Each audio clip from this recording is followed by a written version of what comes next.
Entonces, el tema que les voy a presentar el día de hoy es, en la lucha contra el cambio climático, el libre mercado es nuestro mayor aliado.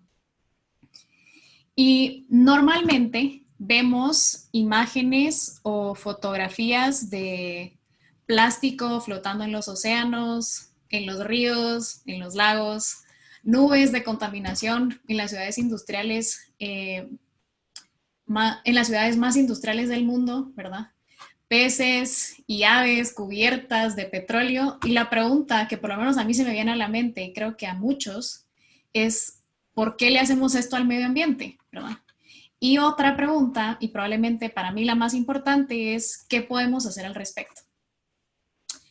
Y para empezar, quisiera como aclarar un tema que es muy, muy importante, y es, tenemos que recordar que la contaminación siempre va a existir, ¿verdad? Siempre ha existido. Es producto de la civilización humana. La verdad es que no hay forma de deshacernos del 100% de la contaminación. Las Naciones Unidas y los datos estadísticos nos dicen que más o menos la población mundial es de 7.000 millones de personas y todas estas personas tienen que alimentarse, tienen que vestirse, necesitan un lugar para vivir, necesitan transportarse y necesitan luchar por una mejor calidad de vida. Las acciones que realizamos los humanos generan contaminación y probablemente no podríamos estar en esta sesión de Zoom conectados, ¿verdad? Sin haber generado cierta contaminación, porque así podemos obtener los metales con los cuales está hecho nuestra computadora o el propio Wi-Fi y la fibra óptica de cómo llega hasta nuestras casas. Y entonces acá les traigo un fun fact o un dato curioso, y es que la contaminación generada por los humanos es una de las razones por las cuales se pueden estudiar a las antiguas civilizaciones eh, y su desarrollo como sociedad, qué tan grande eran o qué tan pequeñas eran, ¿verdad? Y es importante entender un poco de teoría económica para acercarnos al problema de la contaminación y al calentamiento global. Los problemas ambientales, en su mayoría, son el resultado de lo que en economía nosotros conocemos como, o se le denomina, la tragedia de los comunes. Y una definición más o menos fácil de qué es, digamos, la tragedia de los comunes, es que varias personas tienen acceso y uso ilimitado de ciertos recursos, dígase el agua, el aire, los bosques, la tierra para el pastoreo, entre otros. Y esto genera resultados negativos para otros, y la razón por la cual se genera este resultado negativo, o como nosotros lo mencionamos como una externalidad negativa, es porque mi interés personal entra en conflicto con el interés de otros, ¿sí? Y el resultado muchas veces es adverso a lo que se considera como el bien común. Y suceden eventos como la deforestación de los bosques en el Amazonas, o sin ir tan lejos y para ponernos en un poco de realidad nacional, las deforestaciones masivas en el departamento de Petén, ¿verdad? Y la razón por la cual sucede esto, y para ponerlo en palabras súper simples, es porque si yo no corto el árbol, alguien más va a cortar el árbol y va a generar una renta económica de esa acción, ¿sí? Entonces, por eso es que los desechos terminan desembocándose en los mares, en los ríos y lagos, la lógica es la misma, y la contaminación del aire que producen las altas emisiones de carbono, ¿sí? ¿Y por qué le decimos tragedia? ¿Sí? ¿Por qué un nombre tan impactante? Y es, la tragedia es que ningún actor en la economía tiene los incentivos para cuidar los recursos, ya que nadie es el dueño de esos recursos, ¿sí? Y el mejor actuar para cada uno, y con el cual estamos maximizando nuestros ingresos, nuestras rentas, nuestra posición, es explotar los recursos y usarlos lo más que se puedan, ¿sí? Y si no los acabamos, buenísimo, porque igual no me están costando nada, ¿sí? Y la respuesta típica a los problemas de la tragedia de los comunes es regulación, ¿sí? Regulación por parte del gobierno. Los gobiernos implementan leyes para la protección de animales en peligro de extinción, o el Clean Air and Clean Water Act para procurar aire y agua limpia en el caso de los Estados Unidos.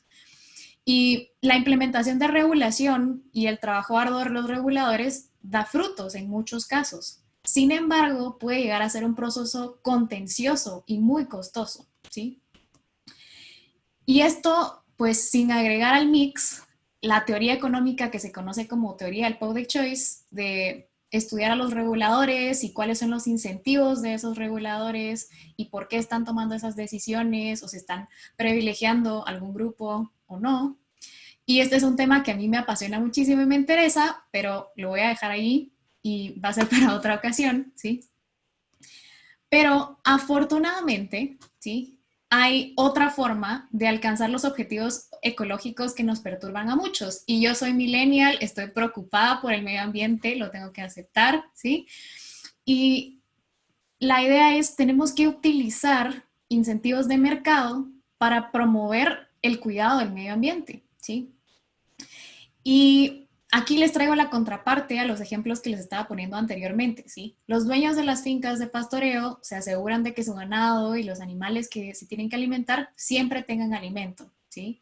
O los dueños de los bosques y empresas que muchas veces producen muebles de madera o algo que tenga algo que ver con madera, se han integrado a la siembra de árboles y ellos no realizan una tala descontrolada de árboles, ¿sí? Y obviamente por tiempo les iba a hacer la pregunta de si ustedes creen que hoy tenemos más árboles que hace 35 años. No sé si me quieren contestar rápidamente.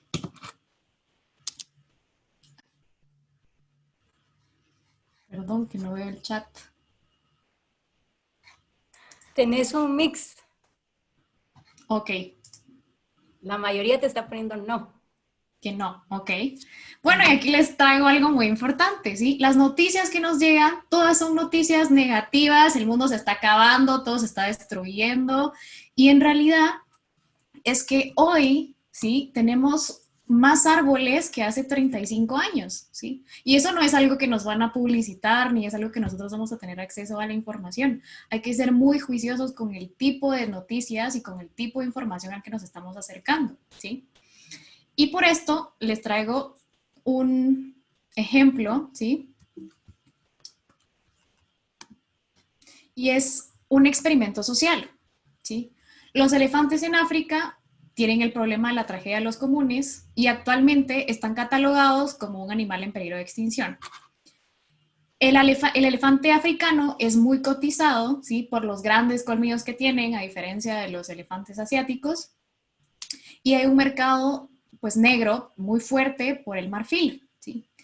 Y estuve haciendo un montón tratando de encontrar datos un poquito más verídicos, sí, pero estamos hablando de un mercado negro. Y lo que encontré es que más o menos el par de colmillos de un elefante africano ronda en el precio en el mercado negro entre unos 20,000 y unos 24,000 dólares, ¿sí? Que es bastante dinero. Pero en Botswana, en África, identificaron el problema y decidieron que iban a hacer un experimento social, ¿sí? Y lo que hicieron fue hacer una subasta. Y se subastaron rebaños de elefantes, grupos de elefantes.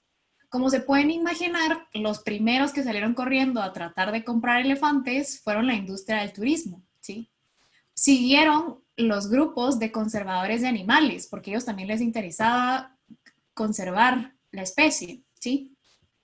Los hoteles y la industria turística pues lo hizo con la intención de atraer turistas, que pudieran ver elefantes, poder armar un safari y que se pudieran acercar y tomar fotos, ¿verdad?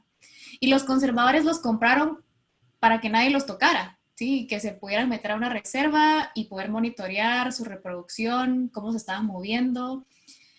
Y ahora Botswana actualmente tiene más o menos un tercio de la población mundial de elefantes, ¿sí? Más o menos son 130,000 elefantes en ese país por estas medidas que empezaron a tomar.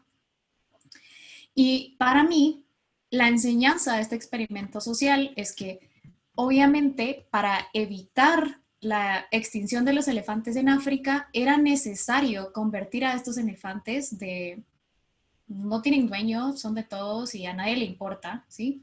A volverlos un bien privado, ¿sí? Con derechos de propiedad bien establecidos.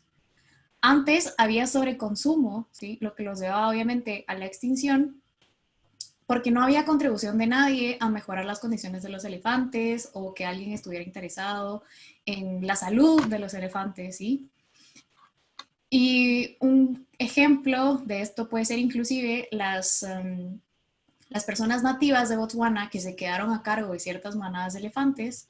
La caza de elefantes era permitida hasta más o menos un año y medio, y lo que ellos hacían era que cuando era época de caza de elefantes, ¿sí? Obviamente pues podemos discutir si está bien o no está bien, y eso podría ser una conversación completa, pero el hecho es que ellos lo hacían, y lo que hacían era, los turistas iban a cazar elefantes, pero cazaban elefantes que estaban enfermos y que las propias comunidades no podían ayudar más, o elefantes muy viejos que ya no estaban en una capacidad de reproducirse, y con eso generaban ingresos y podían mantener al resto de elefantes, ¿sí? Y este, pues, es un caso excepcional en materia de conservación de animales. Y hablando del tema, ¿verdad? El cambio climático, pues, cuando hablamos de calentamiento global, las emisiones de dióxido de carbono son uno de los factores contaminantes de más peso, ¿sí? Y hasta ahora, las contribuciones a la reducción de la huella de carbono por parte de los países son hasta cierto punto voluntarias. Y la razón por la que estoy usando la palabra voluntaria es porque son políticas bastante locales, ¿sí? Muy a nivel país, o los países tienen agendas con respecto a la disminución de carbono, y así es como son implementadas, pero no es algo que sea a nivel mundial o que haya consenso a nivel mundial. Y actualmente hay una intención de fijar el máximo de toneladas de contaminación a nivel global de emisión de carbono, ¿sí? Hay países miembros de la Unión Europea con ciertos matices que ya hacen esto. Y lo que se quiere hacer es establecer, ¿sí? Crear derechos de propiedad para cada una de estas toneladas de emisión de carbono. Entonces, para hacer un ejemplo más o menos fácil, digamos que hay el óptimo de contaminación mundial, ¿sí? Es de 200 toneladas de emisión de carbono. Y lo que vamos a generar son 200 derechos, ¿sí? Para esta emisión. Lo que estamos haciendo con esto es generar una industria, ¿sí? Y un mercado para la emisión de carbono. Entonces, si yo soy una industria muy grande, por ejemplo, voy a comprar 10 de estos derechos de emisión, y en el proceso puede ser que me dé cuenta que la demanda mundial por mi producto aumentó, entonces yo tengo que seguir, tengo que aumentar mi producción, y por esto voy a tener que salir a comprar más de estos derechos de emisión, ¿sí? O al contrario, puede ser que dado mi inversión en tecnología y desarrollo, ¿sí? Eh, volví más eficiente mi forma de producir.